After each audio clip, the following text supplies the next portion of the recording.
Hello and welcome to horticulture class. My name is Mrs. Tessa Rose Mahmoudi. You can call me Mrs. Rose or Mrs. Mahmoudi. I'm really glad you're taking this class because I'm looking forward to getting to know you, and this class is very worthwhile. In this video, I want to go over 3 things. 1, what is horticulture? 2, why would you want to study horticulture? And 3, why do I teach horticulture? Before we get started, I want to do something fun. I want to transplant this plant because it is what we call in horticulture root bound.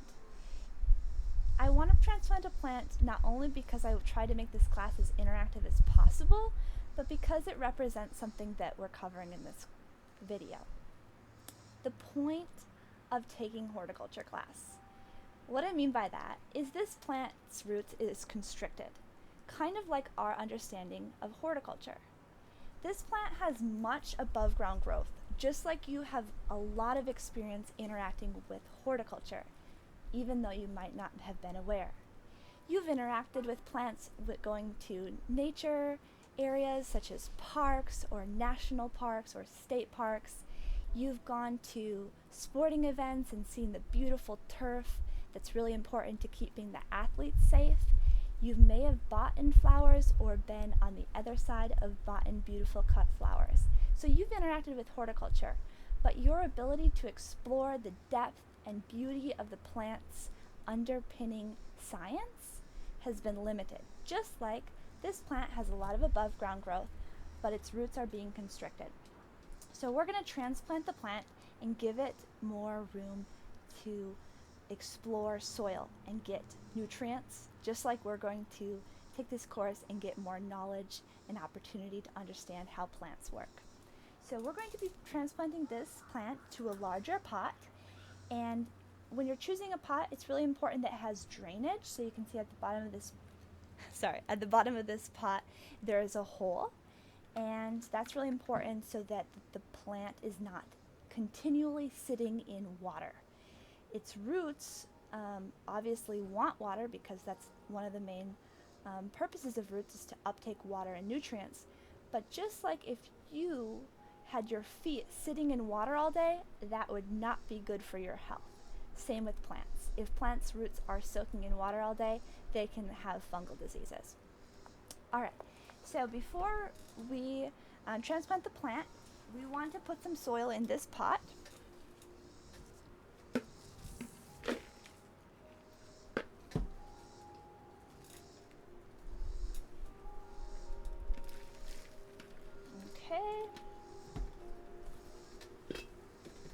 And then we're going to lightly squeeze the pot so that the roots all stick together so that we don't make a big mess. Then we're going to put our hand to catch the plant and tilt the plant, and we're going to pull the pot off. Alright, as you can see, the roots are root bound, or really struggling because they're constricted by the pot.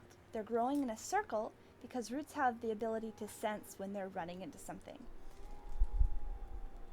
And so they can't break through the plastic, so they just grow around in a circle. They're trying to get more area to explore, to gather more water and nutrients, but that's not really possible when you're hitting a plastic pot. So we're going to lightly untangle the roots, because if we don't untangle them a little bit, they'll keep growing in a circle and they'll take longer to reach their full potential. Just like sometimes we can be stuck in our ways of the way we think of things, it's necessary for us to make the conscious decision to dig in deeper and try to understand more about a specific topic, which is something that I hope that you guys do in this course. So now that we've untangled the roots a little bit, we're ready to put it in its new pot. So we have our new pot, and we want those roots to be able to go down as straight as possible. I'm kind of fanning out the roots so that they can explore a new area. We want them to really take advantage of this larger pot. So now, with the roots fanned out, we're pouring soil into the new pot, gently trying to make the soil go all the way around.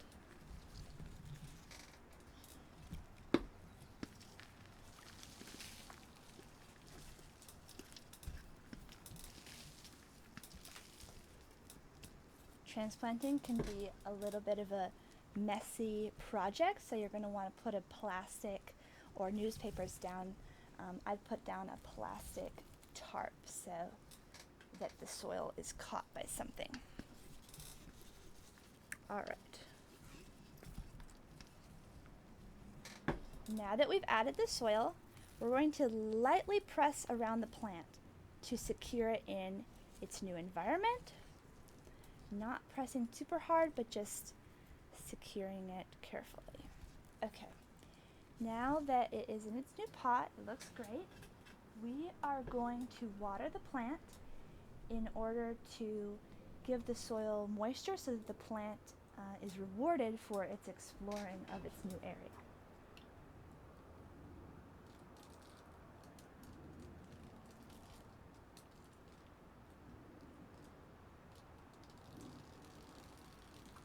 Now that the pot has started to drain, we know that all the soil has been moistened.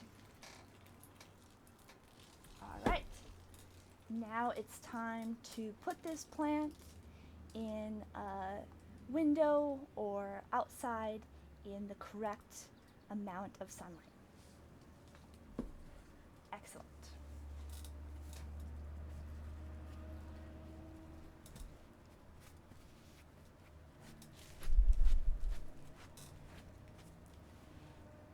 Now that you know how to transplant a plant, we can explore our knowledge or our rooting of the horticulture area. So horticulture is underneath a larger umbrella, which is agriculture. Agriculture is the studying and the cultivation and production of animals and plants. So horticulture is underneath a sub-umbrella, which is the plant side of things under agriculture, underneath the plant science umbrella. I'll go on to explain this more later, but just want you to understand that horticulture is all about plants. The name horticulture can sometimes be confusing, and a lot of people are not sure about its definition. So let's dive into that. The root word of horticulture is two, hortus and cultura. Hortus means garden and cultura means cultivation. So it's garden cultivation. That's what horticulture is. Horticulture expands just cultivation within your garden to be the art and science and utilization of plants. Plants are interacting with us on a daily basis, and they're very important for the health of our society.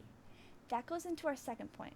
Why would you dive in deeper? Why are you going to invest in this class? It's important to invest in this class because you're a consumer of horticulture products every day. Through the food that we eat, the products that we use on our bodies, such as lotions, some soaps, and also the environment that we live in. Plants are producing the oxygen that we breathe every day, so we're really a consumer of horticulture in many different ways. You also may have bought in house plants or garden plants or cut flowers. Those are all examples of being a consumer of horticulture products.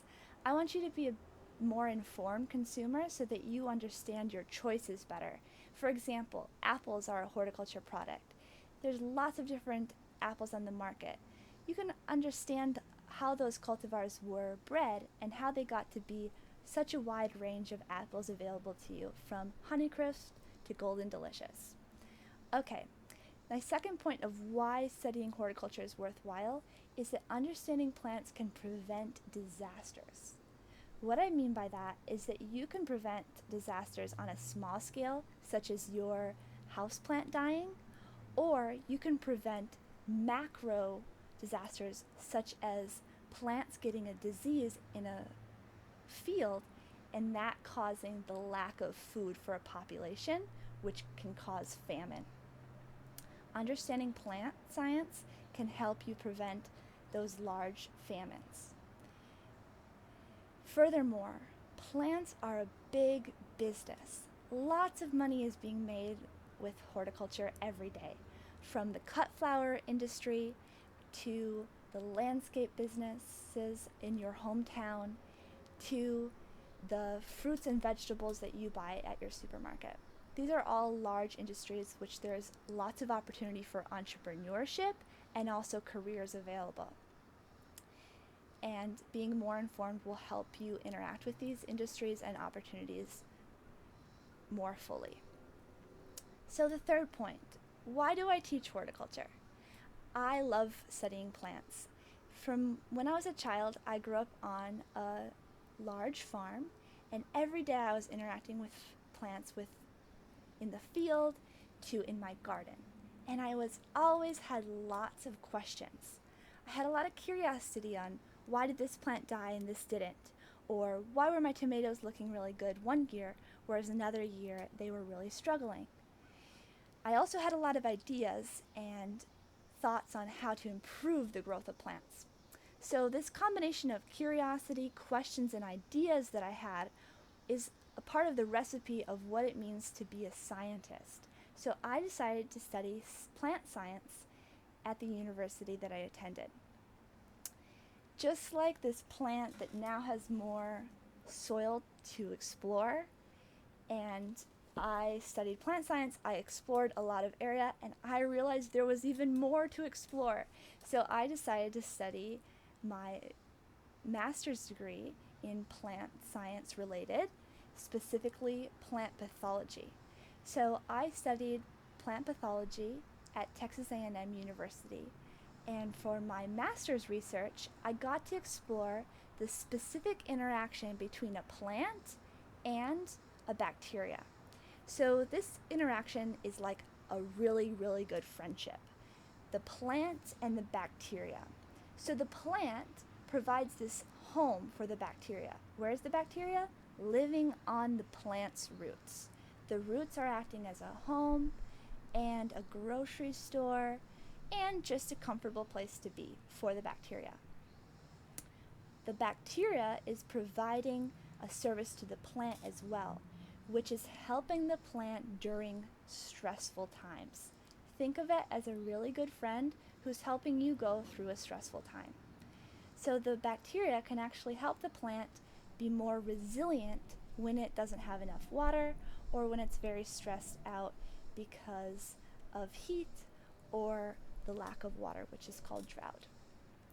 So I got to study this interaction, which I found very interesting, and I get to continue to share really cool stories of plant science with you guys. I love teaching horticulture because I get to interact with students like you who have really good ideas, really great questions. I like to explore things with you, and furthermore, I like to make your dreams become a reality. Some students have come to me with really good ideas, and we've explored them, started projects, and helping them get connected to opportunities and internships, and helping them make important decisions such as choosing a major. I'm really excited to continue this semester with you, and I want to make this class as interactive as an online class can be. Please post questions, feel free to email me, and I appreciate your time. Have an awesome day.